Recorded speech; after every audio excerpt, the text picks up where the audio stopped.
Hey, if you're watching this right now, I want you to say one word out loud with me before we even begin. Say the word comfortable. Go on, say it. Now, here's the truth. Most vocabulary lessons never tell you. You can know a word perfectly. You can know its definition, its synonym, its exact meaning in your head, and still say it in a way that makes a native speaker's brain stumble for half a second.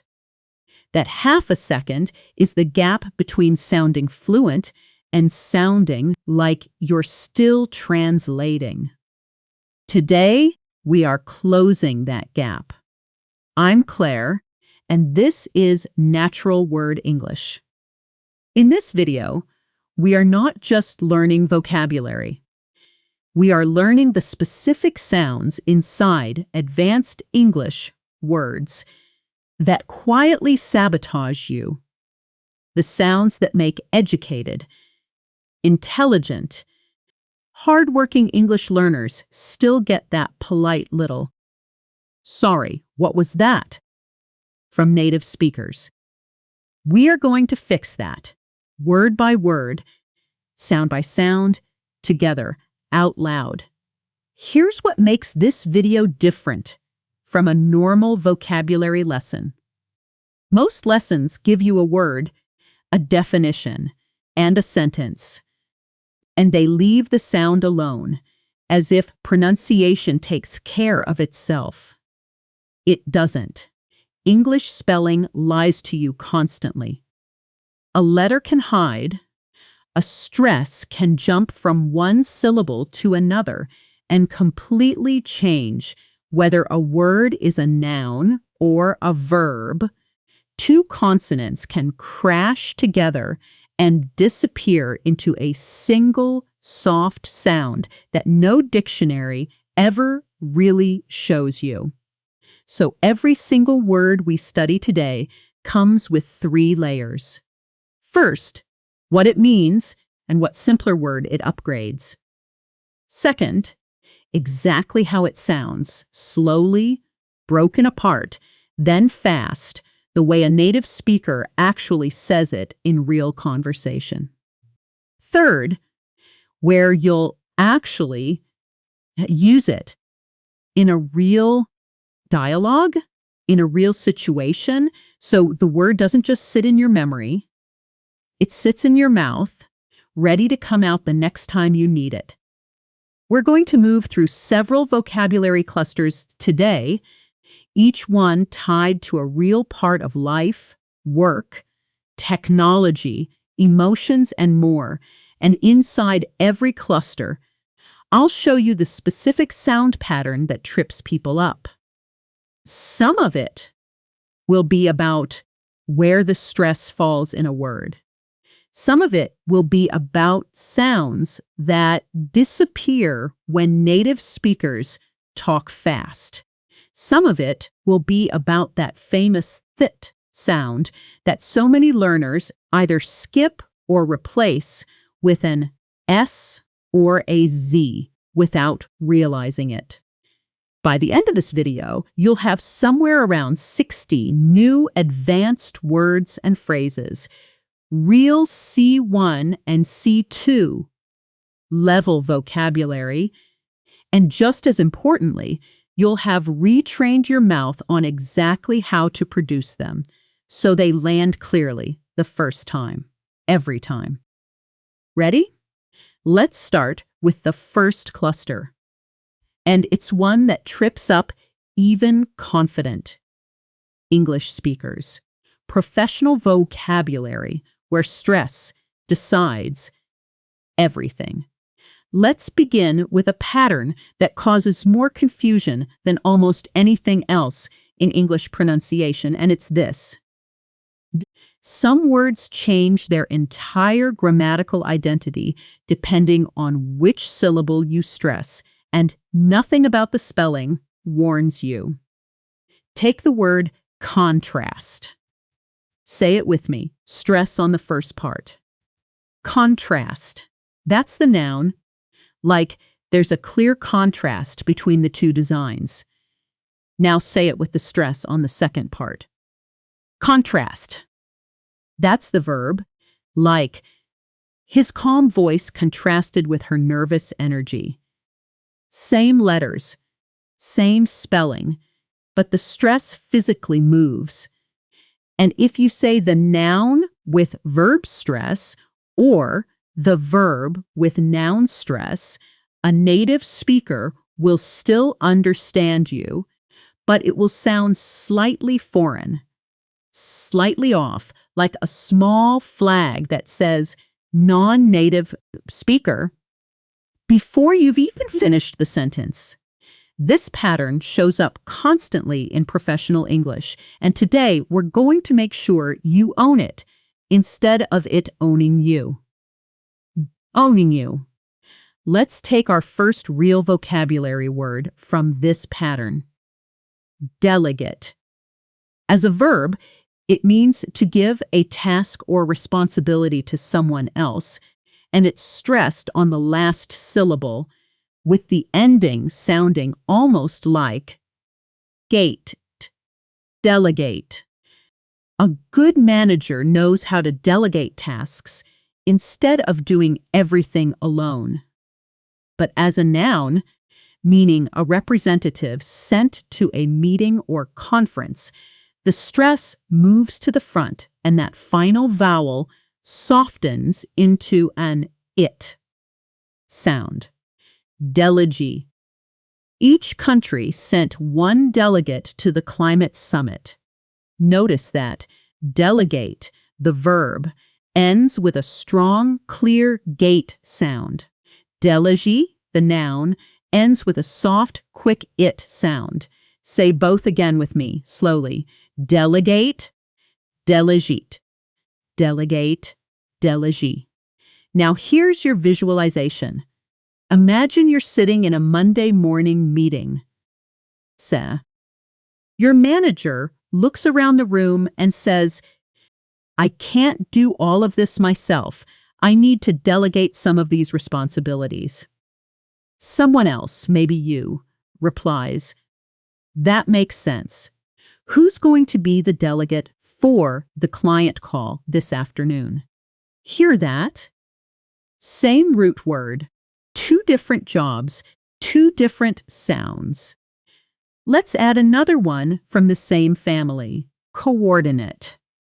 As a verb, meaning to organize different people or things to work together effectively. It's pronounced with 4 syllables, and that last part sounds like Nate, rhyming with gate. Co or din 8. She has to coordinate 3 different teams for this project. But when it's used as an adjective, describing things that go together or match, that final syllable shortens and softens into knit. Co-or-din, it.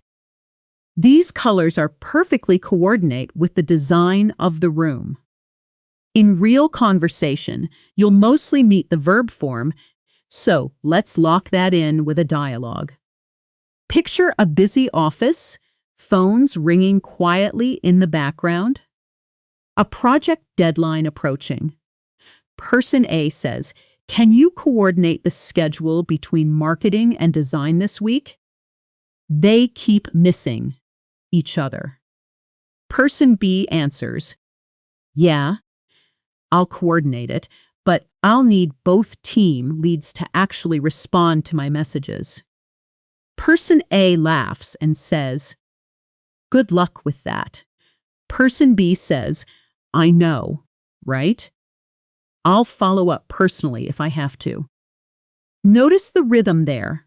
4 speaking turns, a real back and forth, not just one line and done. That's exactly how a real workplace conversation moves. Now let's slow down and really study the sound of that final syllable, because this is where the sound pattern lives. In English, unstressed syllables, at the end of a word almost never keep their full clear vowel sound. They collapse into a quick, lazy little sound called the schwa, which sounds like So, coordinate as a verb is co-or-din-9-at, full, clear, 8 sound because it's stressed. But coordinate as an adjective is co-or-din-ut, that last part collapsing into because it's unstressed. Try it slowly first. Co-or-din, 8. Now fast, the way you'd actually say it in a sentence. Coordinate. Slowly again. Co-or-din-ut. Fast, coordinate. Hear the difference. In energy, at the very end of the word, that tiny shift in the last sound is often the entire difference between sounding advanced and sounding like you're still reading each syllable off a page. Off a page. Let's move into a word that has almost nothing to do with stress and everything to do with a sound most learners quietly avoid. Thorough. This word means extremely careful and complete, checking every detail, leaving nothing out. She did a thorough review of the contract before signing it. The tricky part here is that t sound at the beginning, which in English can be either a soft, breathy sound, like in think, or a voiced, buzzing sound, like in this. In thorough, it's the soft one, made by placing your tongue lightly between your teeth and letting air pass through, almost like a gentle hiss, not a hard T or S sound, which is what a lot of learners substitute instead. Say it slowly with me, focusing only on that first sound. The, thorough. Now the full word, slowly, and fast, natural speed, thorough. One more time in a sentence. He's very thorough. He never misses a single detail. Say that whole sentence out loud with me now. He's very thorough. He never misses a single detail. Let's build on that with a closely related word. Meticulous, which means paying extreme attention to detail, almost obsessively careful. The engineer was meticulous about checking every measurement twice. Here the challenge isn't the sound, it's the stress and the syllable count. Because English learners often either add an extra syllable or misplace the stress, saying something like "meaty see you lass" when it should be "me tick you lass." Stress firmly on that second syllable. Tick. Break it down with me. Me. Tick you. Lus. Now together, slowly. Meticulous. Now fast. Meticulous. And once more in a full sentence, feeling that stressed beat land exactly on tick. She's meticulous about her work. Every report is perfect. Now, before we move to our next cluster, let's pause for a moment and really absorb what we just did. You just took two verbs that shift their entire pronunciation identity depending on grammar. You took a tease sound that a huge number of learners avoid without realizing it. And you took a 4-syllable word with a very specific stress pattern, and you said all of it out loud more than once. That's not small. That's real mouth training. Nice work. Genuinely. Keep that energy, because we're about to move somewhere just as useful. the vocabulary of modern technology, and a completely different sound problem waiting inside it. Let's shift into our second cluster now. Vocabulary you'll actually use when talking about technology, apps, systems, and the small frustrations of modern digital life. And the sound pattern hiding in this cluster is different from before. It's about consonant clusters, meaning several consonant sounds stacked right vowel next to each other with no vowel to soften them, which English does constantly and which many other languages simply don't allow in the same way. This is often where learners either drop a sound completely or insert an extra vowel sound that isn't really there. Den. And both of those habits quietly change how clearly you're understood. Our first word here is glitch, meaning a small, usually temporary problem or malfunction in a system or device. The app had a glitch this morning. It kept closing by itself. Notice the ending. Glitch ends in a hard ch sound sitting right after that short I, with almost no space between them. Gli, cheech, tight and quick. A lot of learners soften that ending or add a little extra vowel sound after it, saying something closer to glitcha, but native speakers cut it off sharply. Say it with me, short and clipped. Glitch, glitch. One more time in a sentence. Sorry. Can you say that again? My microphone had a glitch. Let's put that into a short visualization before the dialogue. Imagine you're on a video call for work. Neeper screen freezes. For a second, your colleague's voice comes back choppy and delayed. Person A says, "Wait, sorry, I think there was a glitch. I missed the last part." Person B replies, "No worries," I said. The client wants the report by Friday, not Thursday. Person A says, "Oh, thank goodness, that gives us an extra day." Person B laughs and adds, "Yeah, don't get too excited though. Friday's still tight." That's the kind of small, real exchange that happens in remote work every single day.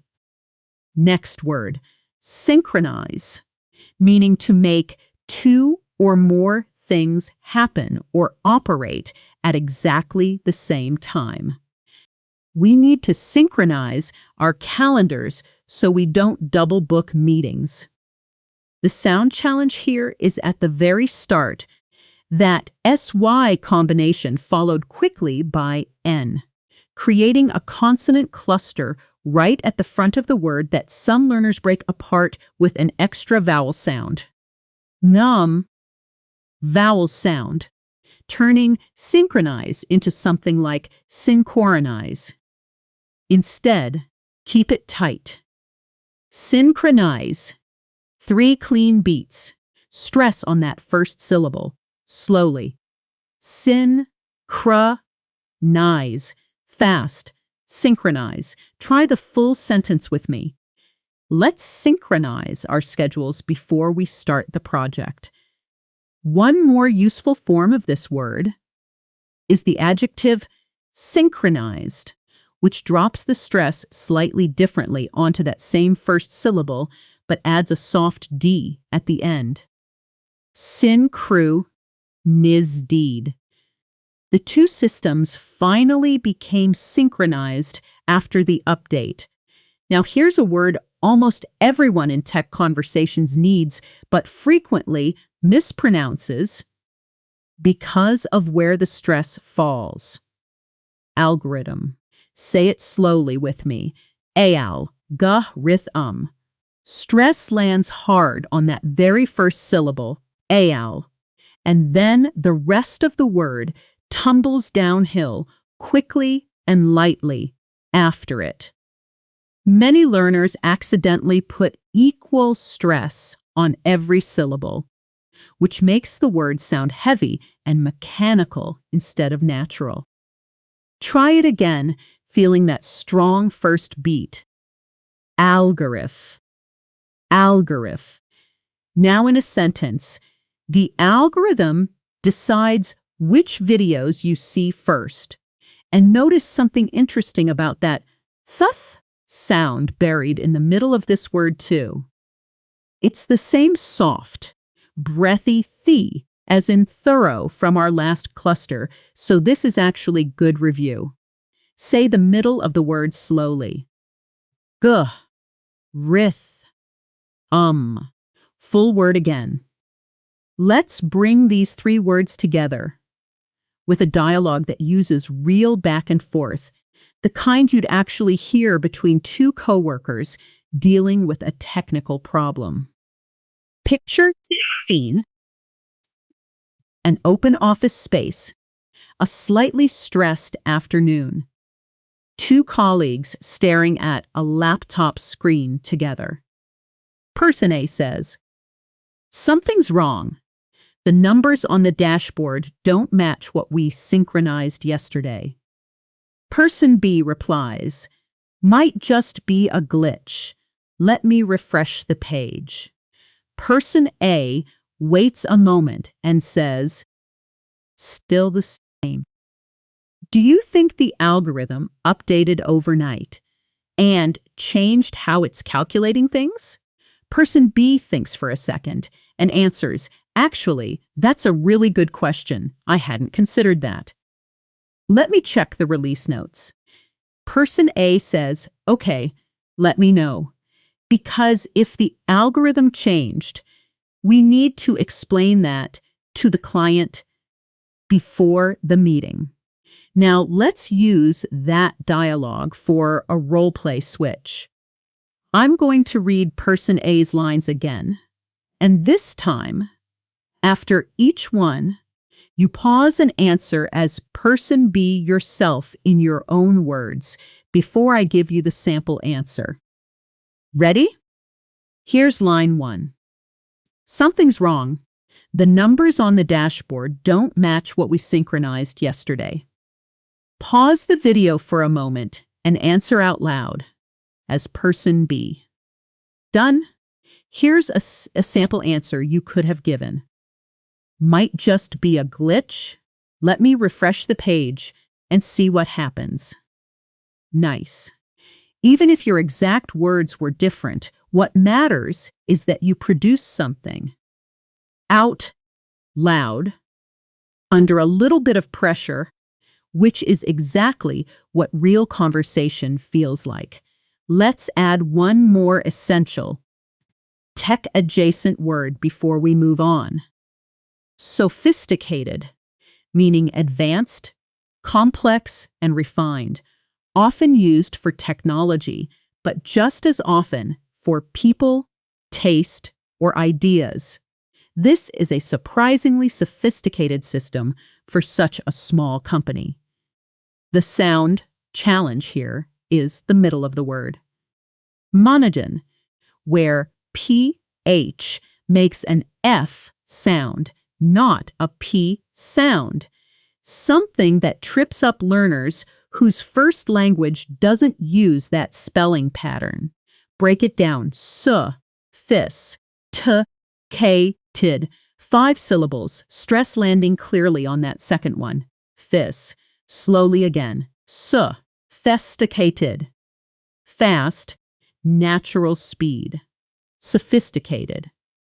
Try the full sentence. Their approach to the problem was far more sophisticated than I expected. Say that whole sentence out loud one more time, feeling the stress land firmly on fizz. Sophisticated. Let's pause here for just a moment, not to learn something new, but simply to breathe. Close your eyes for 2 seconds, if you can, while still listening.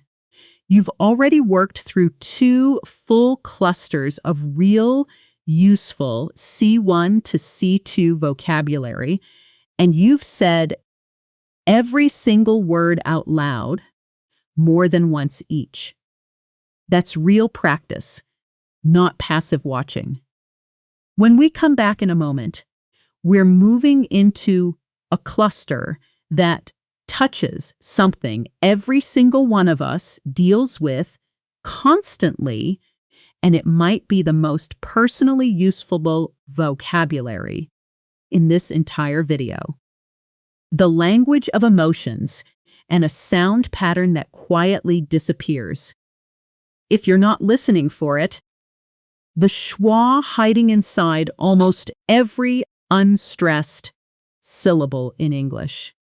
Let's move directly into that cluster now.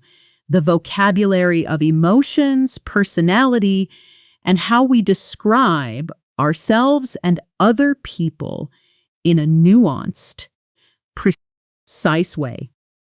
This is some of the most valuable vocabulary you can own because it's personal. You'll use it about your own life, your own feelings, the people around you, far more often than you'll use technical vocabulary. And the sound pattern hiding here is the schwa, that quick, lazy sound that almost every unstressed syllable in English collapses into.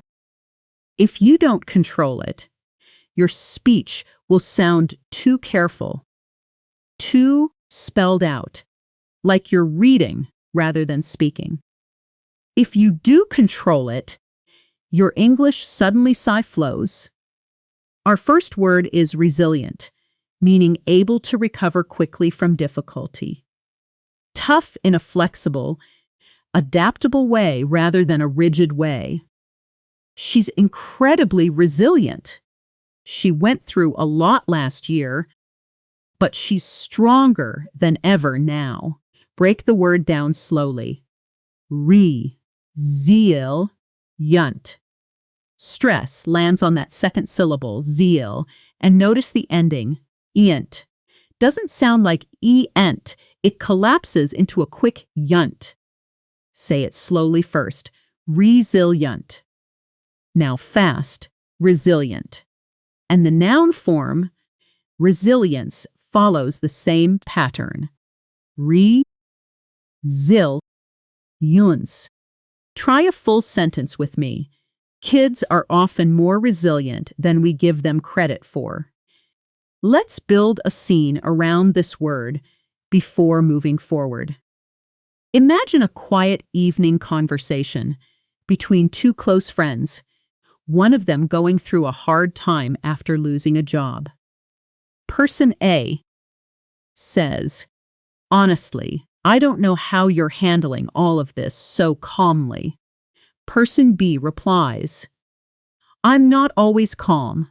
Trust me, I just try to remind myself that I've gotten through hard things before."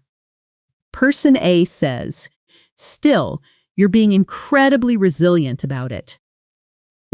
Person B pauses and says, "Thanks. I think you learn to be resilient when you don't really have another option." Person A nods and adds, "That's true. I think a lot of people are more resilient than they realize until life forces them to find out." Notice that dialogue had 5 full turns, real depth, not just a quick exchange, because emotional vocabulary often lives in longer, slower conversations like this one. Next word, vulnerable, meaning open to being emotionally or physically hurt, exposed, unprotected. Opening up about your feelings can make you feel vulnerable, but it also builds trust. This word has a tricky middle section where a lot of learners either add an extra syllable or lose the N. sound entirely. Let's break it apart carefully. V-U-L, nr, bull. Notice that middle part isn't nr, It compresses into a quick nr, almost swallowing the vowel completely. Slowly. Vuel inru bull. Fast, vulnerable. Try it in a sentence. It takes courage to admit when you feel vulnerable. Say that sentence again. Feeling that middle syllable collapse naturally. Vulnerable. Now let's look at a word that's almost the emotional opposite in energy, but shares that same schwa challenge. Genuine, meaning real, sincere, honest, not fake or forced. I could tell his apology was genuine, not just something he said to end the argument. The tricky part is the ending, which looks like it should sound like you-een or you-en, based on spelling, but actually collapses into a quick un, slowly. Genuine, fast. Genuine. Full sentence. She gave me some genuine advice, not just what I wanted to hear. And here's a word that comes from the same idea, but adds a th sound we've already trained today. Authentic, meaning real and true to oneself, not copied or fake. He has a very authentic way of talking about his struggles. Nothing feels performed. Break it down. Then. Tick. That's the same soft thuff from thorough earlier, right in the middle of the word. Slowly. Authentic. Fast. Authentic. Let's put genuine and authentic into a dialogue with a role switch built in. Picture two coworkers discussing a mutual friend after a difficult meeting. Person A says, "I really appreciated how she handled that feedback session today." Now here's your turn. Pause the video and respond as person B, describing what you thought was genuine or authentic about how she handled it, in your own words, out loud. Take a moment. Okay, here's a sample response you might have given. Yeah, honestly, her apology felt really genuine, not rehearsed at all. Person A could then continue. Exactly. And the way she admitted her mistake felt so authentic compared to how most managers handle it. That kind of honest, specific praise is exactly how native speakers actually talk about people they respect. One more word for this cluster, and it's a personality word that describes a very specific, very relatable feeling. Apprehensive, meaning nervous or worried about something that's about to happen. A mix of fear and uncertainty. I'm a little apprehensive about the interview tomorrow. I really want this job. The stress here lands on the third syllable, and the ending softens the way we've seen again and again today. Apprehensive. Slowly. Apprehensive. Fast. Apprehensive. Try the full sentence with me. I felt apprehensive walking into the meeting, but it went better than expected. Let's pause again for a second and notice something. In this entire emotions cluster, resilient, vulnerable, genuine, authentic, apprehensive, every single one of these words had an ending or a middle syllable that collapsed into that same quick schwa, sound. That's not a coincidence. That's simply how English works. Unstressed syllables lose their full vowel color almost every time. Once your ear catches that pattern, you'll start predicting it automatically, even in words you've never heard before. That's a real skill, and you just built a piece of it. Genuinely well done. Now let's move into a completely different piece of the puzzle, something that has nothing to do with individual words and everything to do with how words behave when they sit next to each other in fast, real speech. This is called connected speech, and it's one of the biggest reasons. Learners understand a word perfectly on its own, but completely lose it inside a fast native sentence. When we speak quickly and naturally, English speakers don't pronounce every word as a separate, clean unit. We blend the end of one word into the beginning of the next. We drop sounds. We merge sounds together. Let's look at some real examples using vocabulary you already know from today. Take the phrase, an authentic response, said slowly and separately. That's 3 distinct words. An authentic response. But said at natural speed, the N at the end of an glides directly into the ah at the start of authentic. So it almost sounds like one connected chunk. An authentic. Try it slowly first. 3 separate sits. An authentic response. Now fast, connected. An authentic response. Here's another one. What are you apprehensive about? Slowly, word by word. That's clunky and robotic. But natively, what are often blends into something closer to watcher or a very fast would-da, and you softens too. Slowly, what are you apprehensive about? Fast, natural. What are you apprehensive about? Try saying that whole question fast, 3 or 4 times, getting a little smoother each time. What are you apprehensive about? What are you apprehensive about? Let's do one more, because this is a skill that genuinely needs repetition to feel natural. Take the sentence, could you coordinate that for me? Slowly, separately, could you coordinate that for me? Now here's what actually happens at natural speed.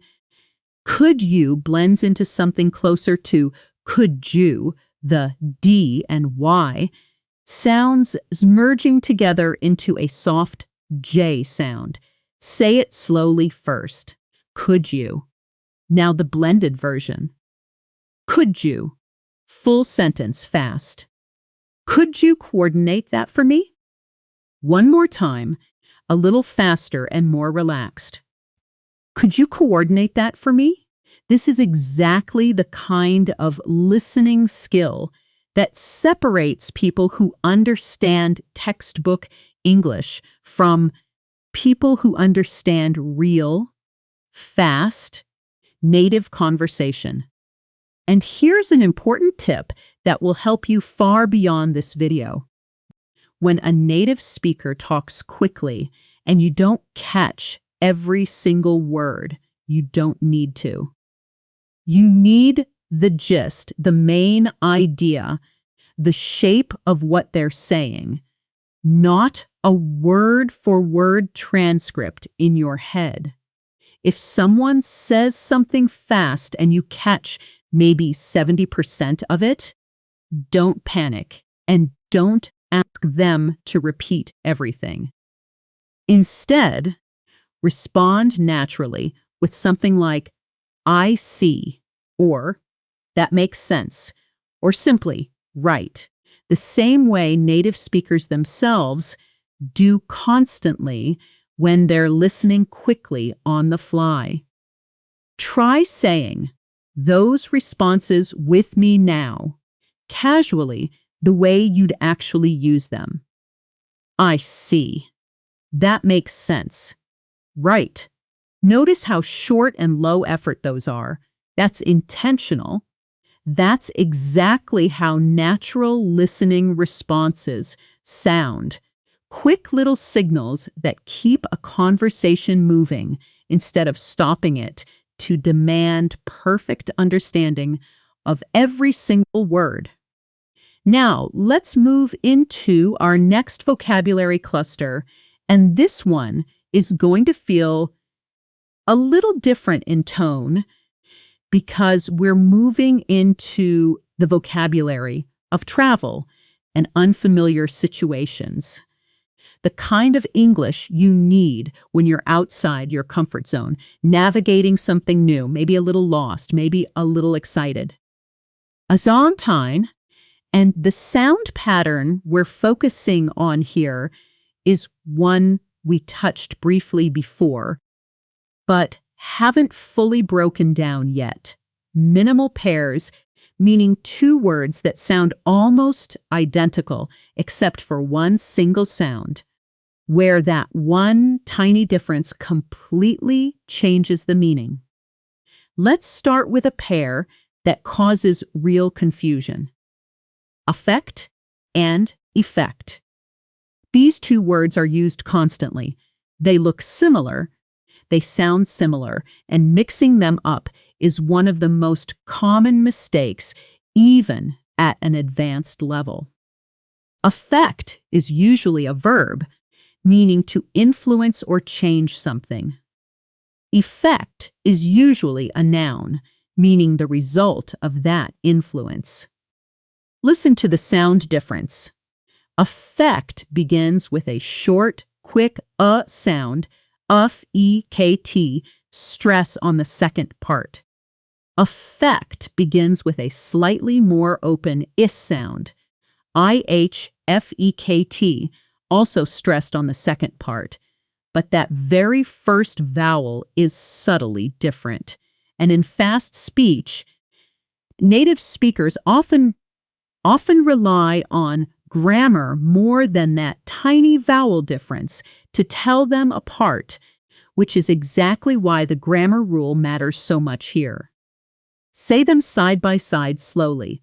Affect, affect, affect, affect. Now in sentences, the weather can really affect my mood. The effect of the weather on my mood is huge. Say both of those full sentences out loud with me now, feeling that subtle vowel shift at the start of each word.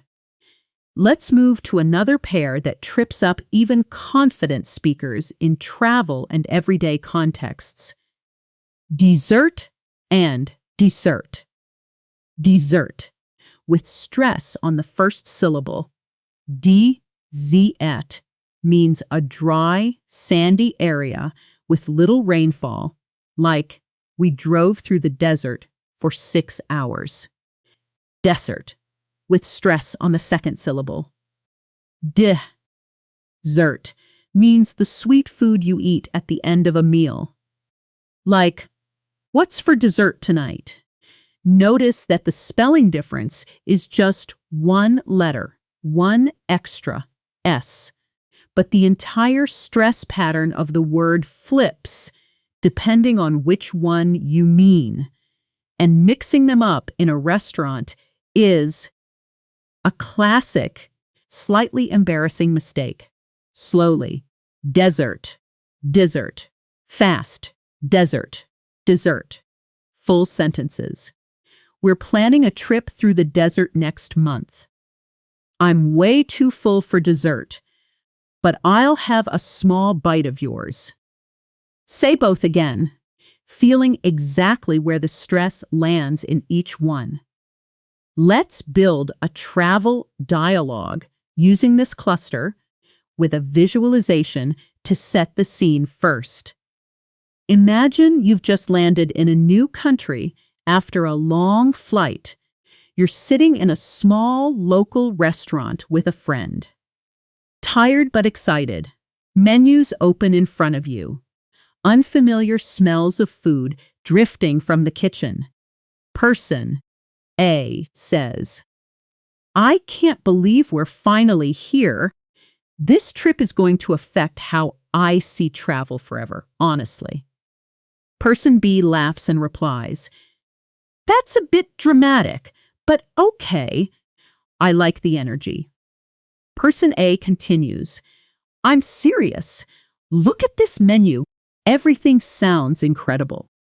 Person B says, "Should we get dessert too, or are we already too full from the appetizers?" Person A answers, "Always room for dessert. That's a rule I live by." Person B laughs again and says, "Fair enough. Let's ask the waiter what he recommends."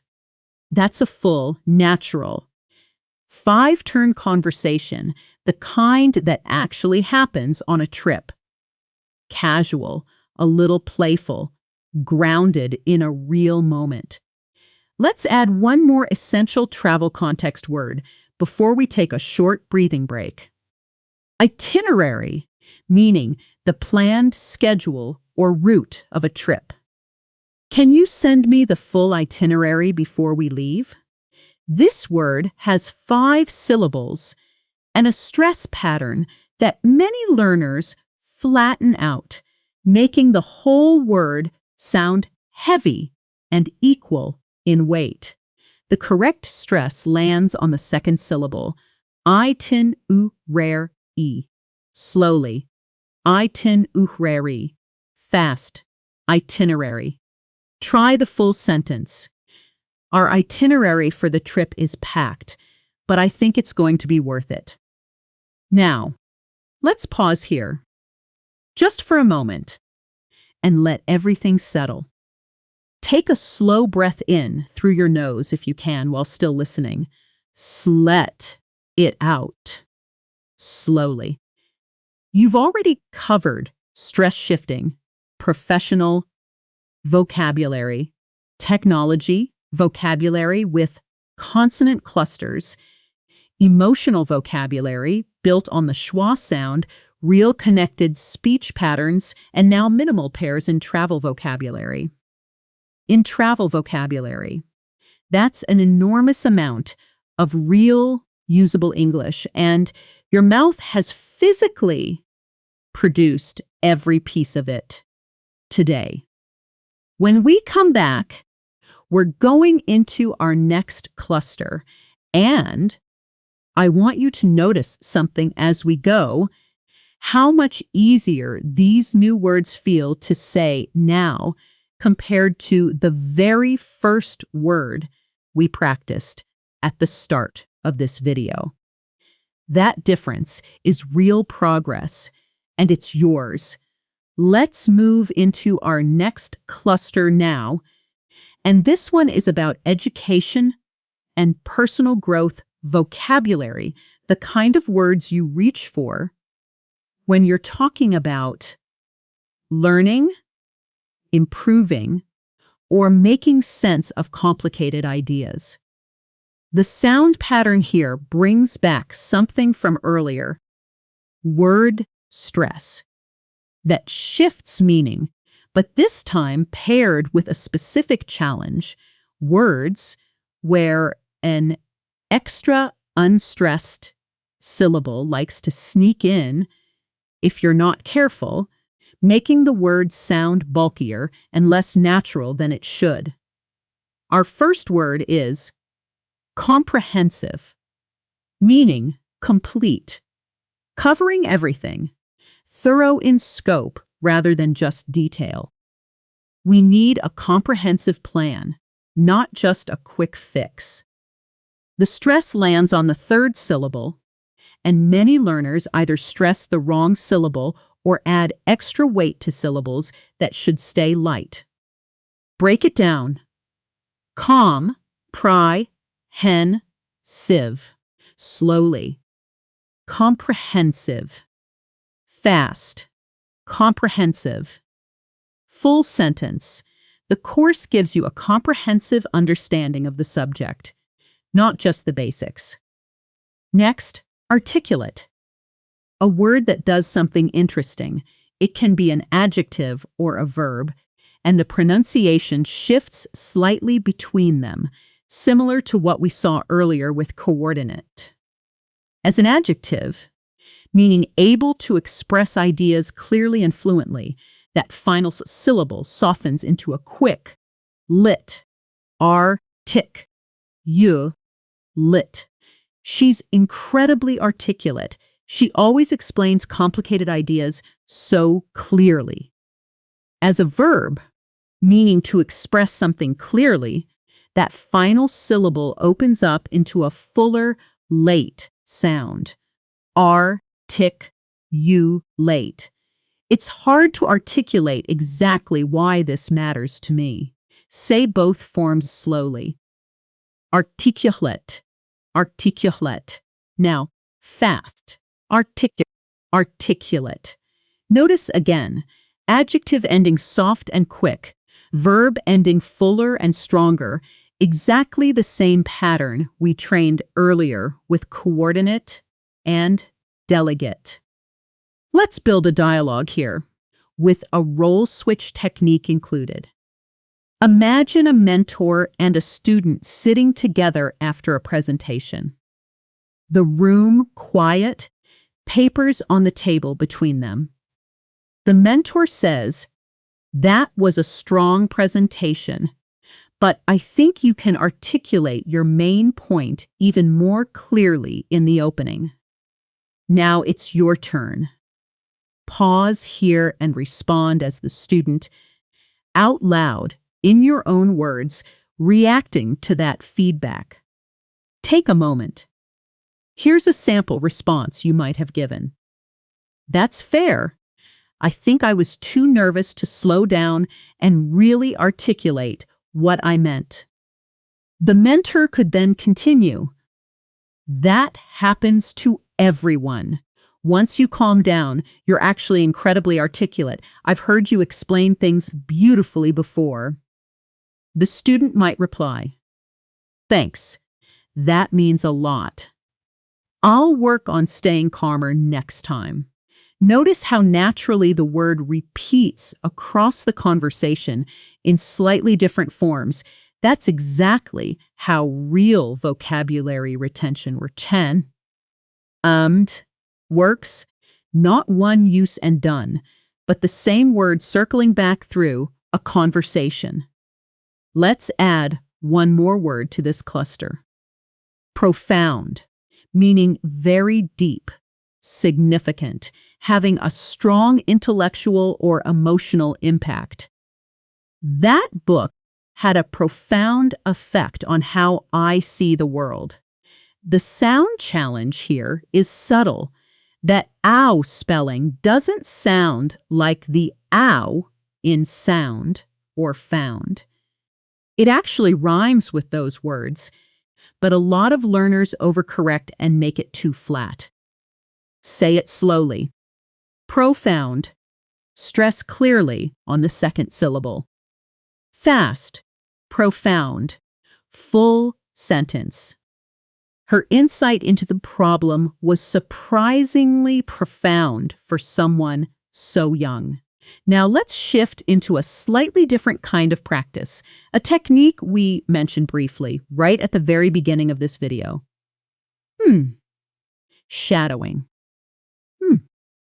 If you've never done true shadowing before, here's exactly what it means, and it's different from simple repetition. Repetition means I say something, I pause, and you repeat it after I've finished. Shadowing means you speak almost at the exact same time as me, following just a half second behind, like an echo chasing my voice, matching my rhythm, my stress, my speed, all in real time, without stopping to think about grammar or meaning first. It feels strange the first few times you try it. a little uncomfortable, like you're rushing. But that discomfort is exactly where the improvement happens because it forces your mouth to move at native speed instead of your comfortable, careful, translated speed. Let's try it right now with a short sentence using vocabulary from today. I'm going to say a sentence at natural speed, and I want you to shadow me, meaning start speaking just slightly behind me, following as closely as you can, not waiting for me to finish first. Ready? Here we go. Her feedback was so articulate and profound, it completely changed how I approach my work.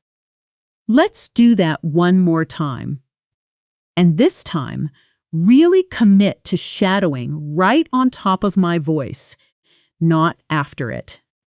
Her feedback was so articulate and profound, it completely changed how I approach my work. That feeling of slight breathlessness of your mouth working just a bit harder than usual, that's the shadowing technique doing exactly what it's supposed to do, training the physical muscle memory of fluent speech. Use speech, not just the mental knowledge of vocabulary. Now, let's take everything we've built today, all these advanced words, and turn them into something you can practice completely on your own, without me, without this video, on your own, using nothing but your own environment and your own senses. Here's the exercise. I want you to look around, wherever you are right now, and describe what's around you out loud in English using some of today's vocabulary wherever it naturally fits. Don't worry about being perfect. Don't worry about using every single word. Just start talking about what you notice. Using your senses, what you see, what you hear, how you feel in this exact moment. Let me model it for you first, so you know exactly what this sounds like. I'll describe my own space right now. There's a comprehensive stack of notes on my desk, and honestly, they look a little overwhelming right now. I can hear a faint, sophisticated hum from my laptop fan in the background. The light coming through the window feels warm, and if I'm being genuine, I feel a little apprehensive about how long this recording is taking, but also strangely resilient because I know I'll get through it. Notice what I did there. I didn't force every word in artificially. I let the vocabulary attach naturally to real, true observations about my actual environment and my actual feelings in this moment. Now it's your turn. Pause the video, look around you, and speak for at least 30 seconds, describing your space and how you feel, using as much of today's vocabulary as comes naturally. Don't rush it. Really do this out loud right now. Welcome back. However that went, whether it felt smooth or a little clumsy, you just did something incredibly valuable. You took vocabulary out of a lesson and put it into your own real life, your own real room, your own real feelings, which is exactly where language actually needs to live, if it's going to stick. Let's move into one more cluster before we reach our fluency round. And this one covers vocabulary you'll use constantly when giving opinions, disagreeing politely, or navigating a conversation with nuance, something English learners often default to overly simple words for even at an advanced level, simply because the more precise words feel unfamiliar in the mouth. Our first word here is ambiguous, meaning unclear, open to more than one interpretation, not definite. His answer was so ambiguous. I still don't know if he agrees with the plan or not. The stress lands on the second syllable, and that middle section often gets mangled by learners trying to pronounce every letter. Break it down. Am-big-you. Slowly. Ambiguous. Fast. Ambiguous. Full sentence. The instructions were ambiguous, so half the team interpreted them differently. Next. Nuance, meaning a very subtle difference or shade of meaning. Something small but important. There's a subtle nuance between saying you're confident and saying you're arrogant. This word actually comes from French originally, and that shows in the pronunciation. That first syllable isn't nuance, it's closer to nuance, with a soft, almost swallowed ending. Slowly, nuance. Fast, nuance. Full sentence. A good translator understands the nuance behind every word choice, not just the literal meaning. Let's put these into a dialogue that stretches across several turns, the kind of longer conversation we've been building toward all video, this time set in a professional disagreement. Picture a small meeting room. Two colleagues reviewing a document together, one of them slightly frustrated. Person A says, "I think this proposal is too ambiguous. The client won't know exactly what we're offering." Person B replies, "I hear you, but I think there's a nuance here you might be missing." Being a little flexible in the wording actually gives us room to negotiate later.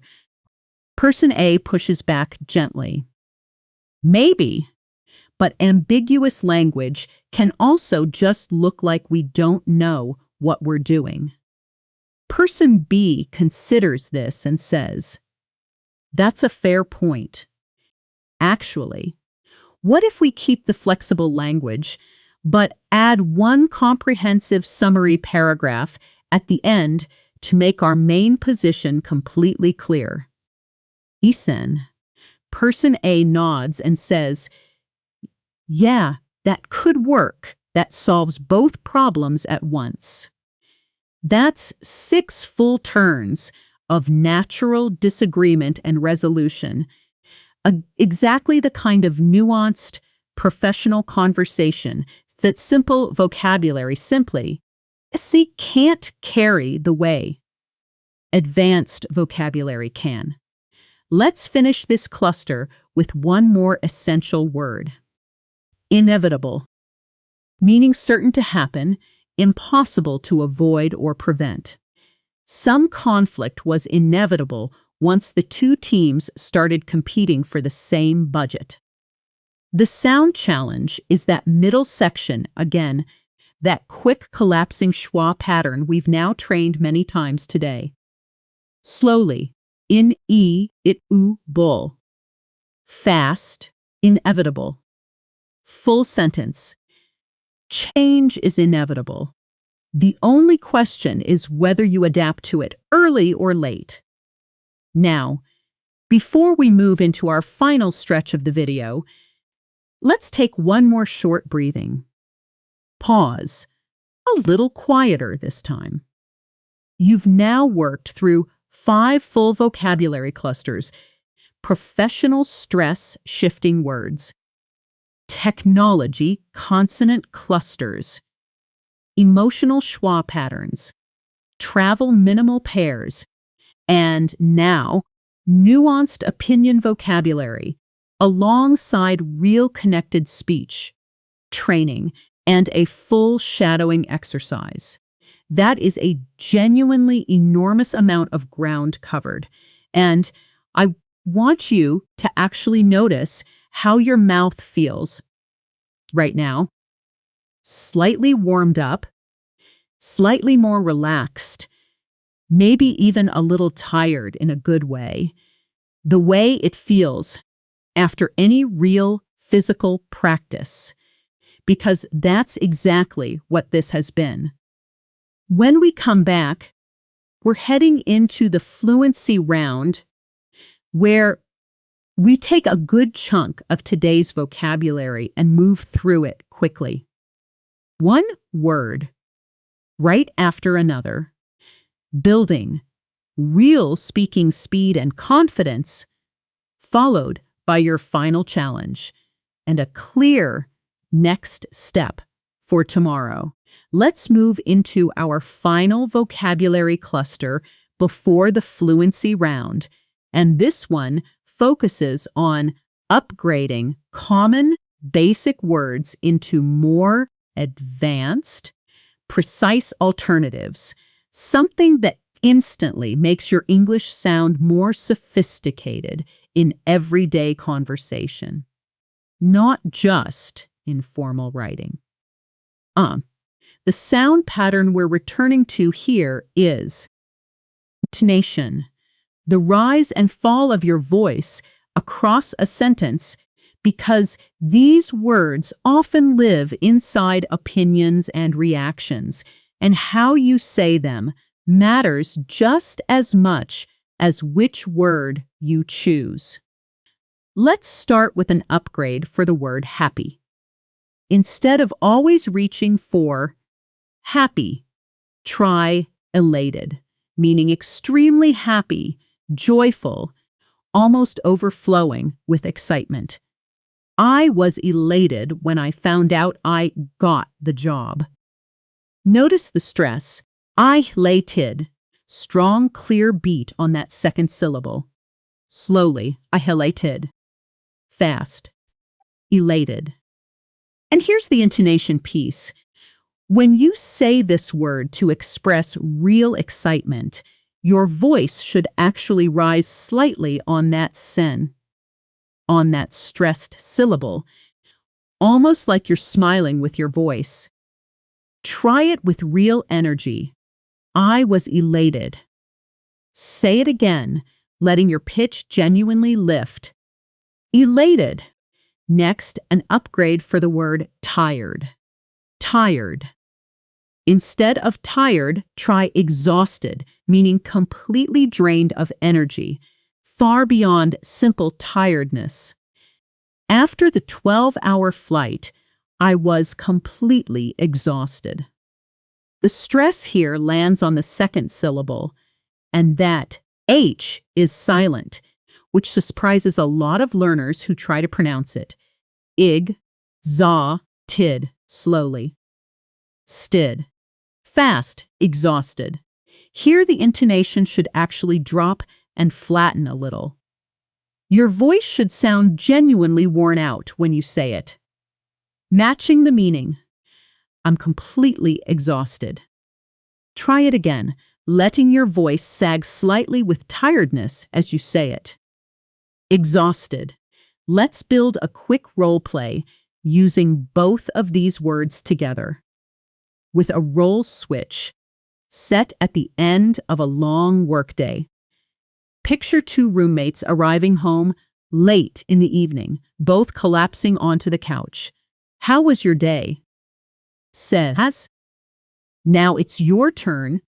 Pause here and respond as if you just had an exhausting but ultimately good day, using either exhausted or elated or both in your own words out loud. Take a moment. Here's a sample response. Honestly, I'm completely exhausted, but I'm also kind of elated. We finally closed that deal we've been working on for months. Person A could reply, "Wait, seriously? That's amazing. You should be proud, even if you can barely keep your eyes open right now." That's exactly the kind of warm, casual, real exchange where upgraded vocabulary sounds natural instead of stiff because it's carried by real emotion and real intonation, not just correct grammar. One more upgrade before the fluency round. Instead of always saying something is good, try remarkable, meaning worthy of attention, impressively good or unusual. The improvement in her English over 6 months has been remarkable. Stress lands on the second syllable, remarkable. Slowly, remarkable. Fast, remarkable. Full sentence. What he accomplished with such limited resources was truly remarkable. All right.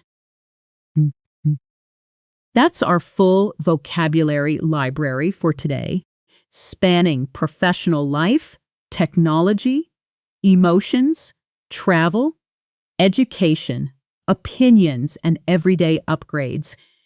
Each one trained not just for meaning, but for exact sound, stress, and rhythm. Now, let's put it all together in the fluency round, where we move fast, no explanations, no slowing down, just pure speaking momentum. I'll say each word or phrase, and I want you to say it right back to me immediately. Keeping the pace moving, feeling how much smoother these words are now compared to the very first time we said them today. Ready? Here we go. Fast and confident. Delegate, delegate. Coordinate, coordinate. Thorough, thorough. Meticulous, meticulous. Glitch, glitch. Synchronize, synchronize. Algorithm, algorithm. Sophisticated, sophisticated. Resilient, resilient. Vulnerable, vulnerable. Genuine, genuine. Authentic, authentic. Apprehensive, apprehensive. Itinerary, itinerary. Comprehensive, comprehensive. Articulate, articulate. Profound, profound. Ambiguous, ambiguous. Nuance, nuance. Inevitable, inevitable. Elated, elated. Exhausted, exhausted. Remarkable, remarkable. Now let's take it one level further and run through a few full sentences at natural conversational speed. No pauses, no coaching. Just go. Her feedback was articulate and profound. The algorithm's a bit sophisticated, but I'll figure it out. I felt apprehensive, but somehow resilient.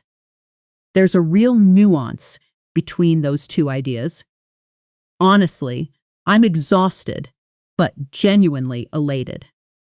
One more time through, faster, more relaxed, like you're just chatting with a friend. Her feedback was articulate and profound. The algorithm's a bit sophisticated, but I'll figure it out.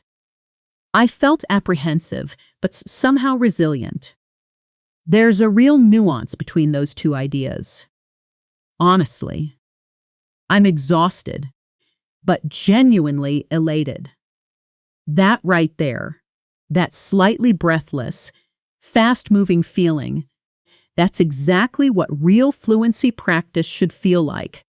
Not perfect, not slow and careful, just quick, connected, alive.